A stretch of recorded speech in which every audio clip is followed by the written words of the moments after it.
We're talking about nitrification action plans. We have Alicia Deal and Andy Wade up here talking about it. Dr. Alicia Deal is a drinking water specialist with the master's and PhD in drinking water treatment. Starting in 1997, she worked for the TCEQ in various compliance and assistance roles. Since retiring in 2016, she has been a contractor on the Texas Optimization Program. Andy Waite is a contractor of UTA working for TCEQ with the TOP program. Andy has worked for the EPA in the drinking water section administering drinking rules for 26 years. He administered the disinfection byproduct rule for Oklahoma until they obtained primacy and was the rule manager for the revised total coliform rule. Andy also has years of experience doing sanitary surveys and optimization work with states and tribes. So let's please welcome Alicia and Andy.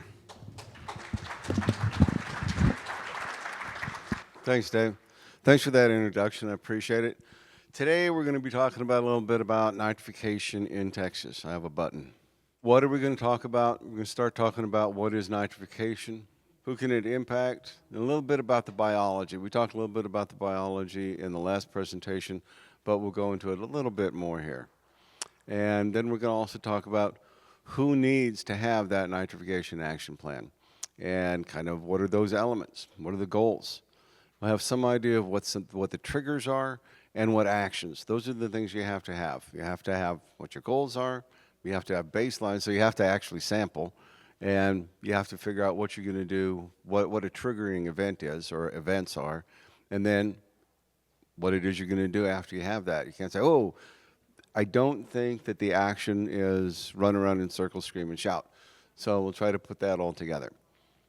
Who is it? Who cares, right? All of you who chloranimate, whether you're buying the water or whether you're treating it yourself. What is nitrification? What do they say? Well, it's complicated, right? The short answer is it's a biological process where bacteria eat ammonia, and once they eat the ammonia, then some secondary bacteria develop, and they eat that, the results of that, the nitrite, to give you the issues, which is the nitrate. Why is nitrification a problem? Well, it's a risk. It does a couple things, right? It causes the loss of your chloranamine, your monochloramine residuals, right? If you don't have that residuals, then you're not protecting the public health. There's also a rule.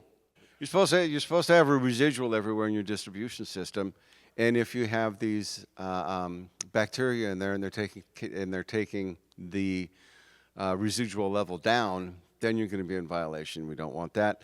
But more important than the violation is you want to protect the public health, okay? Violations, again, they're the lowest bar, okay? If you're in violation, you boogered something up way up here, and now you're down here and you're in violation, right?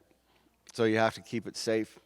And another problem is once it gets involved, once it starts happening, right, then it gets into be almost a runaway reaction, and it'll bloom and it'll go out, and then you have to do all kinds of other stuff to try to address it so that you can again get back into compliance, and you can again get back into that place where you're serving safe water to the public. To me, that really is the kicker. Worst case scenario, you can end up with total coliforms. And you can end up with folks getting sick, right? That's what we don't want to do. If you're chloranimating, by golly, you can have nitrification. And it's not whether you're a good person or not. People who buy water can still have nitrification, and it's not whether you're a good person or not. If you're having chloranimated water, by golly, you have the potential for nitrification. And generally speaking, if I'm being absolutely honest, even the best system is going to have some nitrification going on. It's going to happen. That's the way chemistry works. That's the way biology works. It's going to happen. You also have to worry about it if you may not think that you're chloranimating, but if you got naturally occurring ammonia, tag, yes you are. It's worthwhile to sample your sources to make sure that you understand exactly what you're starting out with before you start adding any other chemicals to treat it. You need to know what your baseline is. Surface water treatment is another big one. And surface water treatment, sometimes they have a hard time getting those sample points so that they can actually check what's happening before and after. And I've said this before and I'll say it again, is if you are going through a refit or something like that and you don't have the sample points you think you need, really jump up and down, scream and shout, get those sampling points so that you can actually make sure that you know what it is you're doing in your system. You don't have to guess. There's nothing worse than having to say, oh, okay, I'm not quite sure. That's scary. Do we have special rules? Short answer, yep. Long answer, you have to have a nitrification action plan, and you have to follow that nitrification action plan. And the kicker there is, again, is you want to make sure that you have a plan, because things will occur, and you don't want to be caught short. Okay, kind of a shortish answer about what nitrification is. It's a biological process, and what happens is you always have bacteria. Anything that's bigger than a cup after a while, and even a cup after a while, is going to have some biologicals in it. And the biological process is there are some of those biologicals that can eat the ammonia as their source, as their food source, right? And they're called ammonia oxidizing bacteria. I want to call them ammonia eating bacteria, but they didn't want to have AEB, so they went with AOB. And then once they eat that, their waste product is nitrite. And then you have secondary organisms that will come up, and then they make nitrite. But you, in fact, have those NOBs, which they eat the nitrite to make nitrate. And that's just how it goes. And it goes on all the time. The thing is we don't want it to get out of hand. There's a little bit of that's going on all the time in your distribution system, in your biofilm. In the process, the problem is that your monochloramine is destroyed. And that's what we don't want. The normal reactions are the chloramine reactions in the monochloramine zone. Once you add the ammonia and the chlorine, you have a reaction with the water where it splits and you have the HOCl and the NH3. I want you to notice one thing there. It goes both ways, right? So that it is going to go back and forth some. But what we're looking at is that NH3, which is the ammonia. And then we have the NH2Cl, and again, you'll see it goes both ways, and that's kind of important later on. And you end up with NH. Nitrification is not going quite that way. We have the NH3, and then you get, again, I still want to have them AEBs, but they're NOBs, giving you to that nitrite and some more hydrogen and some electrons. And that's the way that it's going. And then that resultant is what is, in fact, the food for those next set of organisms. They're going to end up giving you the nitrate, which is what you don't want. It's a biological process. It's not a chemical process. Well, I guess it really is a chemical process because it happens inside the cells, but that's where the chemicals happen. What you have is the AOBs eating the ammonia, because that's their food source, that's their energy source, and their waste product, right, makes actual food for those secondary organisms that then eat that, and their waste product is nitrate, and that's what we don't want.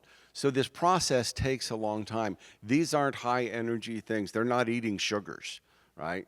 These are kind of slow things. So the good news is sometimes you have times to figure it out, right? In the environment, this is happening all the time. You got fish, and what do fish do in water?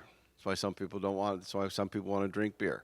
But there's also plants, and you can get those ammonias in the water from even agricultural runoff. You get it all kinds of places, right? It's not just the fish. They're not all the baddies, right? And you get the nitrite. And the nitrite's in the water, and again, because there's always the bacteria there, you're going to have those bacteria that then go ahead and eat those and give you the nitrates, right? And then you have the fertilizers, right? That's what the real world has, or the natural world has, is they have plants and stuff like that to do that anaerobic digestion with a different set of bacteria. with bacteria that'll go ahead and make more ammonia. So we end up with a circle where you get some, you lose some, you get some, you lose some. As long as it doesn't get out of balance, your leg's going to be fine. In our pipe, what are some of the things that we don't have? Hopefully you don't have fish in your distribution system. Hopefully you don't have growing plants in your distribution system. You can end up with nitrification in your pipe because, in fact, you're going to have that ammonia and you're going to have those bacteria and you're going to have those other bacteria, and they're going to go ahead and you're going to end up with nitrification. And this happens, generally speaking, in the biofilm. But what do we all know about biofilm? It doesn't stay in one place forever, right? It's going to slough off and stuff like that. And that's one of the things we want to do is these things are going to happen. We can detect these chemicals in the body of the water and address it before that bloom happens and you start getting that biofilm that has those nitrifiers in it everywhere. Loss of residuals. And the thing is sampling is really important, and it's not just for regulatory issues, right? I know I used to be from the EPA, but by golly, you have to sample so you can figure out where it is and how to fix it.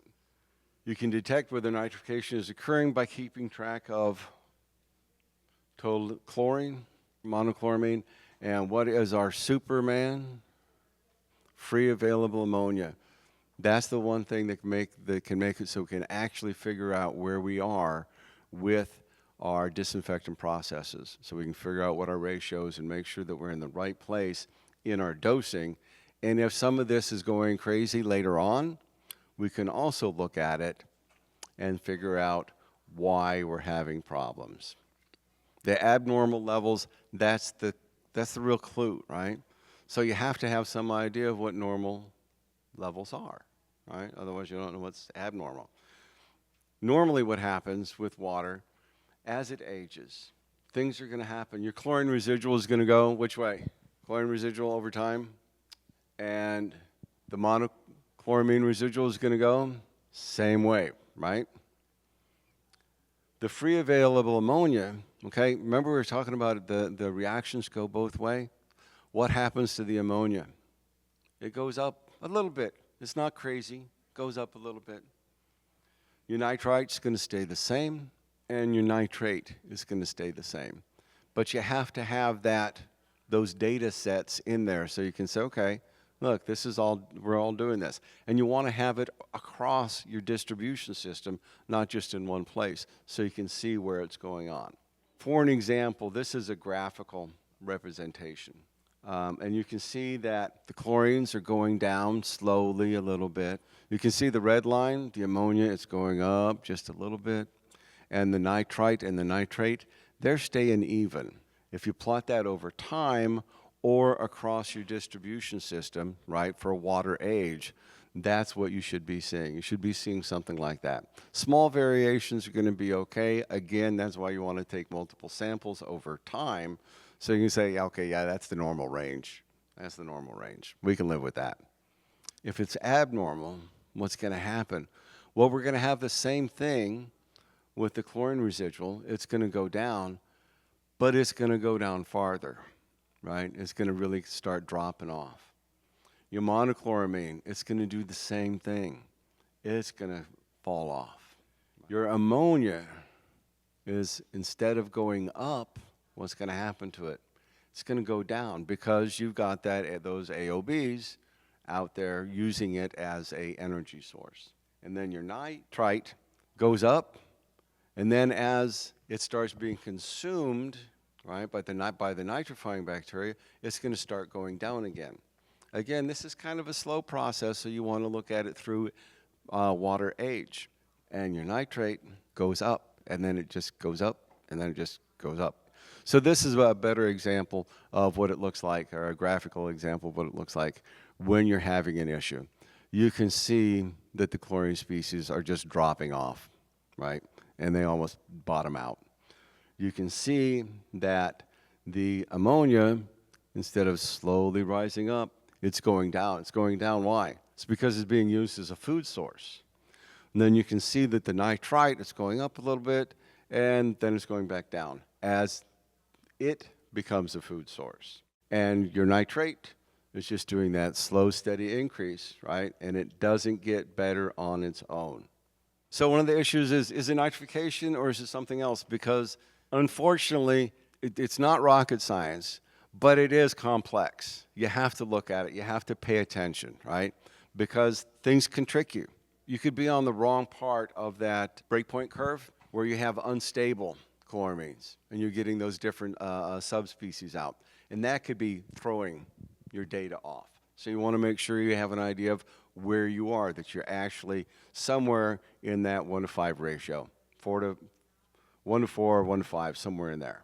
If you have something where there's an increased chlorine demand, it could be all kinds of things. It could be small intrusions, backflows. And I got to tell you again, just like I said, you know, if it's bigger than a bucket, and even some buckets, there's going to be some leaks, right?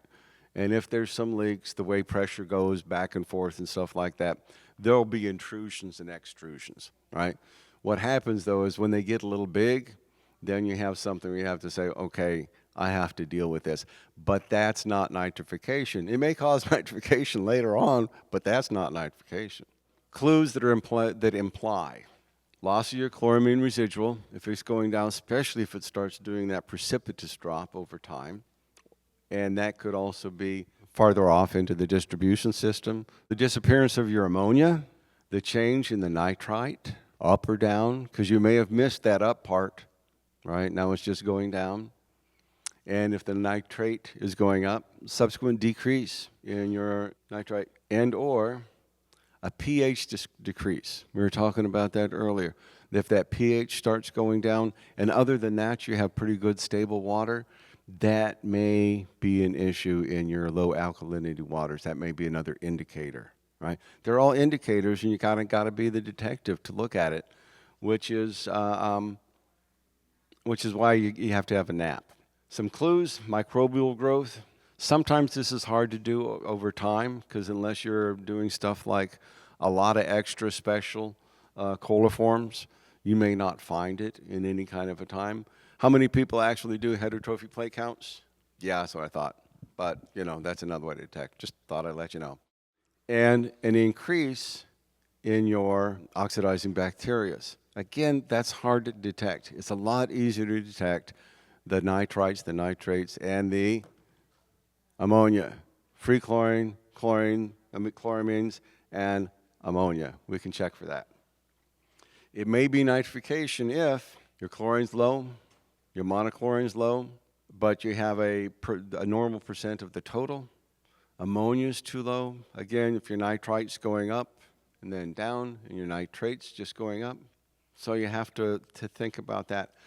Now, these are all just things that kind of analytical methods to help you figure out and some idea of how it is the biology works and how the chemistry that you can do can help you figure out what's going on in the water system, right? To actually move farther, to be able to address things when they happen, you have to have a NAP, right? Nitrification Action Plan. And Alicia's going to talk about that.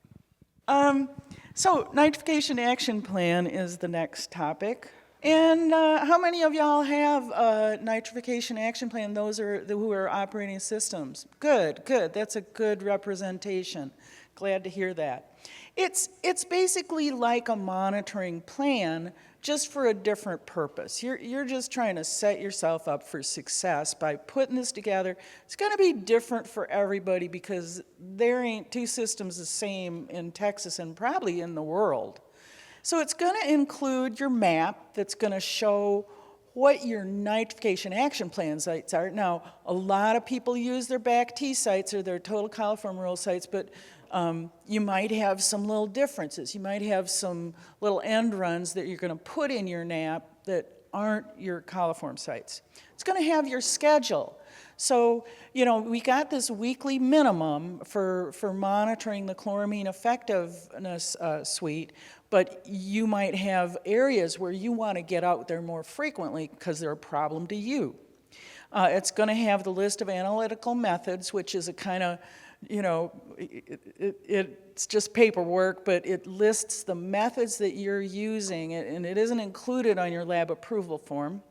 And then we've got the fancy matrix, which kind of puts everything together in terms of your goals and baselines, your normal, and then what you think is abnormal. We'll get into each of these in turn, but it's going to have your triggers in there, like, okay, if I'm at this location, I'm happy if it's a 1, I'm unhappy if it's a 0.95.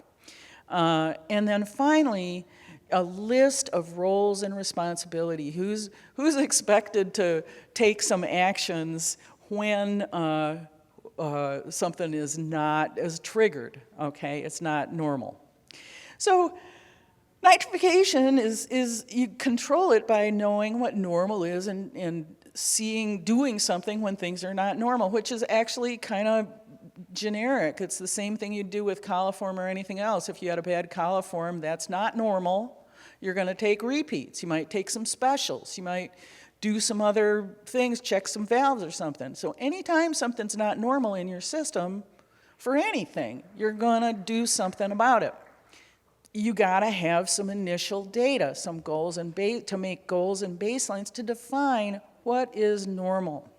You may find that you need to have some additional data that represents your trigger levels. And those trigger levels, when you start out and you're just like, oh my gosh, I don't know. And you may just set those based on math. Okay, but after you've had a nitrification event, you've learned a bunch, and you may be able to fine-tune those residual levels. And so it's a work in progress. It's a living document, your nitrification action plan. So a single result, that's not going to tell you anything. I've got a 2.5 at 123 Elm Street. Yay! I mean that's compliant and good, but if it's usually a 3.5, maybe not so good. So you need that comparison to help you see those connections between the data. You might want to compare all of the data at one site over time and see how that goes up and down, maybe over the seasons or whatever. And that would be trend analysis at one location, maybe a problem location in your system. And then you've already got an idea of how this looks in your system. When you map the data, though, you can really focus in on where there might be problem sites that you're not going to. Maybe you've got a high water age site out here to the east, but then the southeast, you don't have a lot of sampling. But if that's the same water, it could be a place to add a site. So mapping can help you do a better job of controlling nitrification. That's like a snapshot, just at one time. So we would love it if when we tried to define normal, every result was the same. But if that was the case, we would not trust it because reality doesn't look like that. Reality has a little noise in it. So we can't just say, oh, I'm going to have a 2.0 all of the time. We have to set ourselves a little range and we'll start when we start our nitrification action plan by calling that the average at one location. So we're going to set that goal and baseline level, and what we're going to see is that sometimes we're really outside of what we would consider normal, okay? And since this is high outside of the normal, this might be an example that's for nitrate, which we don't like to see go up. So at some point we'll say, okay, that's something I have to respond to and figure out exactly what's going on. Or we might have something that's really, really off spec, really different than what we want. And that's what we're going to call a red flag trigger. So it's just like a stoplight. At yellow, you're kind of like, can I make this or not? I've got to do some thinking. But when it's red, you've got to stop and take some actions to sort that out, or things are going to blow up in terms of residuals. We looked at the normal conditions. And basically on the x-axis here, we're just saying that this is some water age across the system from the entry point to high water age. And on the x-axis, we've got each of these species from total mono, ammonia, nitrate, and nitrite. So under normal conditions at Second Avenue, we know what we want to see, right? We started out at about a 3.5 or something, and what we're going to try and do in this example is say, okay, at Second Avenue, what's normal? And we get a bunch of data for that site, and if we've been sampling, we might already have that data even before we start really writing or revising our nitrification action plan. So we take that, and we're going to plot it. We're just going to look at total for now, that top line, and we see, okay, this is always hitting somewhere around a 2, a little over a 2, and we're pretty happy with Second Avenue. So we know that we can use this data analytically. It's not weird data. We trust it as being what we would consider normal for that site. We're going to take that, and we're just going to, as a starting point, we're just going to say, okay, well, our average, our goal, our target, kind of the center point of that bullseye is going to be the average, and we get a 2.81.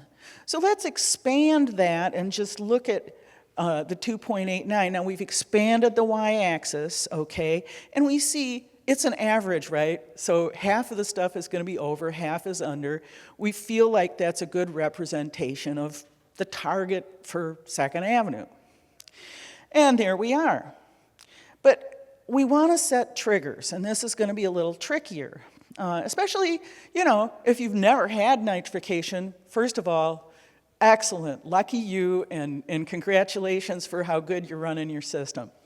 Not that it won't come up and bite you in the ankle sometime, but so far you've been a good bud nipper. So yellow flag alert levels are going to be where you want to go to just check up, right? You're going to form the boundaries of that normal zone, so kind of the next circle on your bullseye. So when data are somewhat off spec and you want to check, but you're not totally freaking out and running around in circles screaming and shout. Red flags is when you just, sometimes this will be, you go out there and there's a 0 and you flush for 2 hours and you get it up to a 0.2. It's like, clearly, you don't want to have any numbers less than a 0.5, right? So you know you're freaking out at that point. You probably want to set your red flag levels a little higher than a 0.2 for total chlorine, right? So point being, when it's seriously off spec and you have to take major action right away. We're going to have to set triggers for our whole chloramine effective suite and for nitrite and nitrate, which are kind of our nitrification indicators, right? When we have purchased water, we definitely want to have a level where we call our supplier if it drops below that, you know? And not that it's in a contract or anything, but we're all in the same business. We're all trying to protect public health. And so we want to have those, try and maintain good relationships between our sellers and purchasers. So we need to have a lower limit that we expect.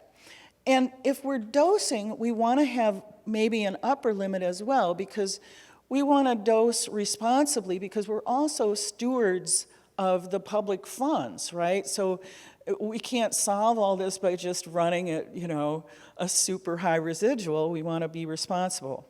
For ammonia, we want an upper limit to avoid providing food to bugs. So as to the extent that it is possible to control, we'd kind of like to come out of the plant. We used to say a 0.3, but now we say if we can hit a 0.1 coming out of a surface water treatment plant or a groundwater treatment plant, we're going to be pretty cool with that. The lower limit is particularly in distribution system or at a purchase water entry point where you're used to seeing a 0.3. If you see a 0 for ammonia or even a 0.2 for ammonia, you might be a little bit iffy because where's that ammonia going, right? Somebody's eating it. Nitrite, Andy talked about, we're going to need both upper and lower triggers. Nitrate is only going to be formed by those nitrite oxidizing bacteria, so we just need an upper trigger there. So let's talk about setting those triggers for that Second Avenue, the example that we were looking at. So we had a 2.8 average, and now what we're going to do is we're going to type that stuff. We're going to get our nephew to type that stuff into an Excel spreadsheet and go ahead and use the power of Excel to calculate a standard deviation. This is a starting point. If you have better knowledge, a better way to do this, go ahead and do it. So we'll take that standard deviation, and in this case, for total chlorine, we don't want it to drop lower, so we're going to set the red flag trigger as one standard deviation less than average, and this yellow flag trigger as one standard deviation below the average, and then the red flag is 2 standard deviations. So what that's going to look like on the graph, on the same expanded y-axis graph, let's look at what that's going to have us responding to. So here's our normal, our target, right, our goal. And here's what we've set as our 1 standard deviation less than average yellow flag trigger. And then let's throw the red flag on there as well.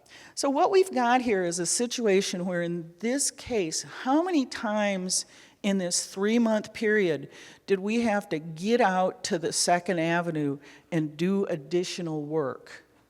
How many days out of that or weeks out of that time? Well, it's really only that one day early in that time period where we had to go and check stuff out there. So that seems rational. If we're steady going, we don't expect triggers to be happening every day. So this seems rational to us. What action are we going to take when we get out to Second Avenue to check out that yellow flag trigger? We're going to look at it. We'll see, is there anything wrong with the site?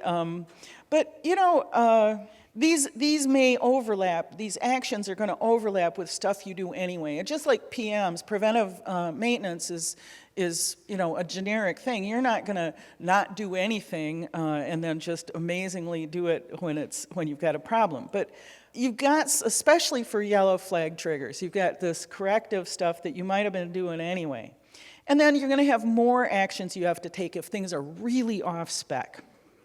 So until you get those levels back, the first thing you've got to do is make sure you're looking at good data. And what does this mean? It's like, so I've taken a result at Second Avenue and I got a 2.5, and that's below what I want to be getting there, or 1.5 say, and that's below the 2 that I'm kind of looking for, right? And first thing I need to know is that good data. So I'll just run the test again. I'll check my packets. Are they current? Have I got an expired reagent? Expired chem key if I'm using an SL?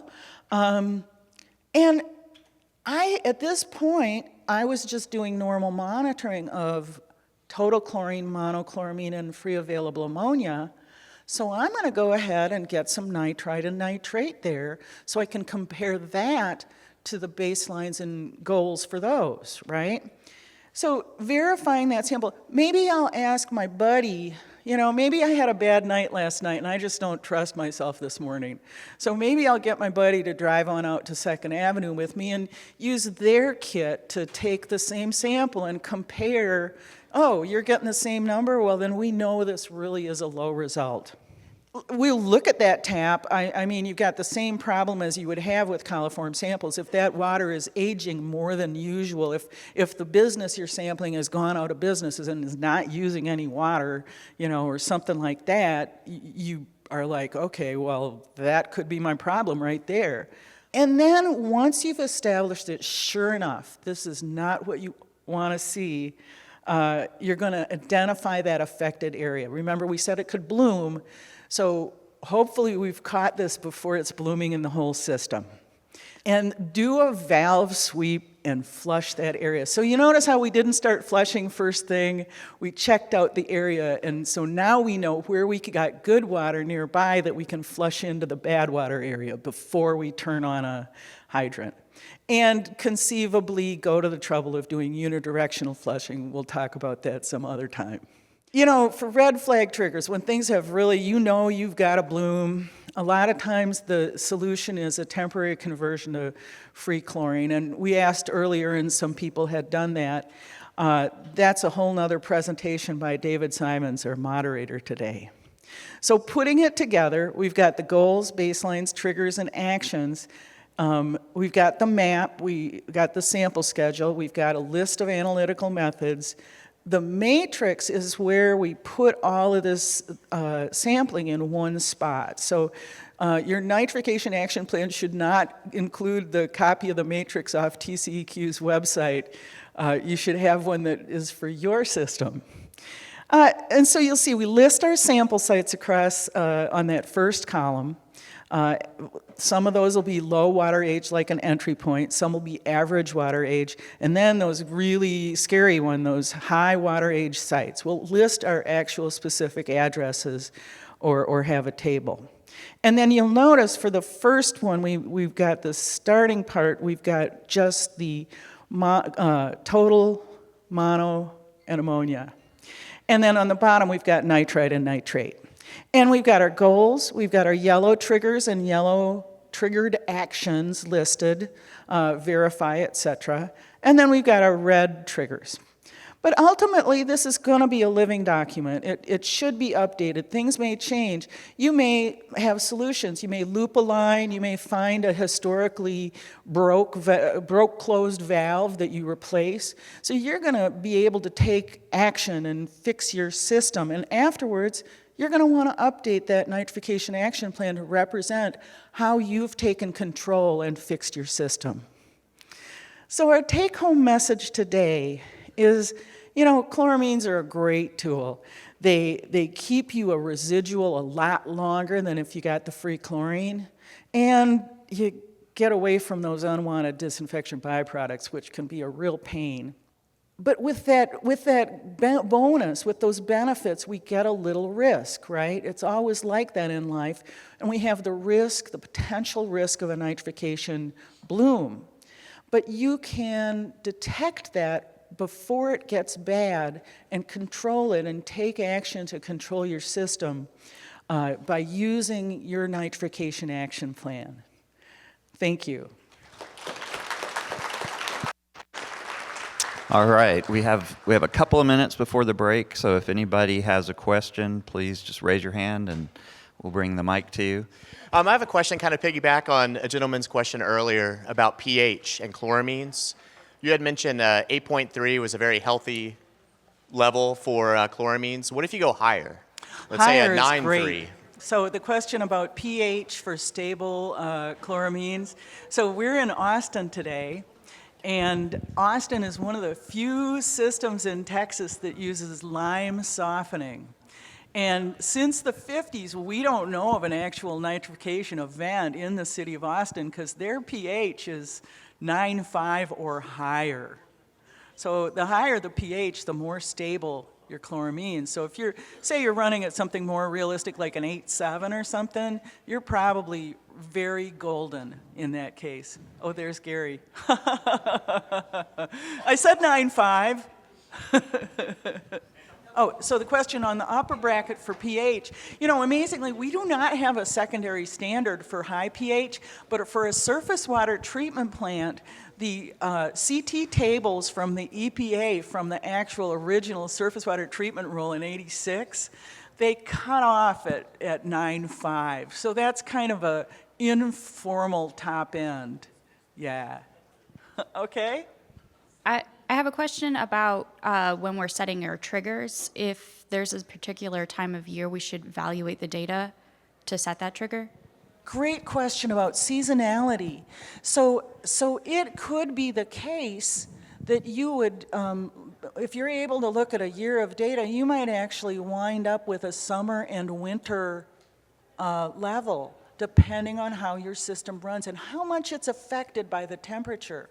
So what you really want to do is, if you can get a year of data or more, you're golden, so that you can compare summer and winter for normal conditions. What you really, really want to be careful to do is to not use any data from a bad time. You don't want to use data during a nitrification event when you're setting your triggers, because that can bite you in the ankle, right?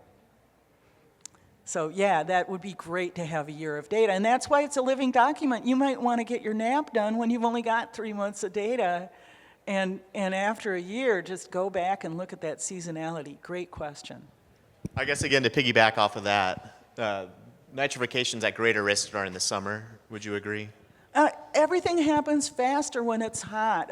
Rule of thumb, if I remember correctly, 1 degree of centigrade of temperature in the water doubles the reaction rates, right? So is that right, David? Well, I had a follow-up question. I'm not sure of exactly what that is. I think that's but, right. Yeah.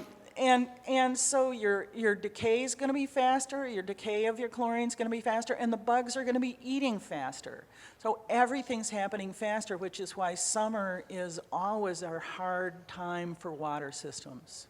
And following up on that, the warmer the water, issues, all the reactions, the biological reactions too, speed up. I've seen some systems that try to just measure nitrite as for detecting nitrification. When the water is really warm, what are some issues that you could have if you're not also measuring nitrate? So we've recently kind of got in a tizzy. Chlorine, both free chlorine and monochloramine, have the capability to oxidize nitrite.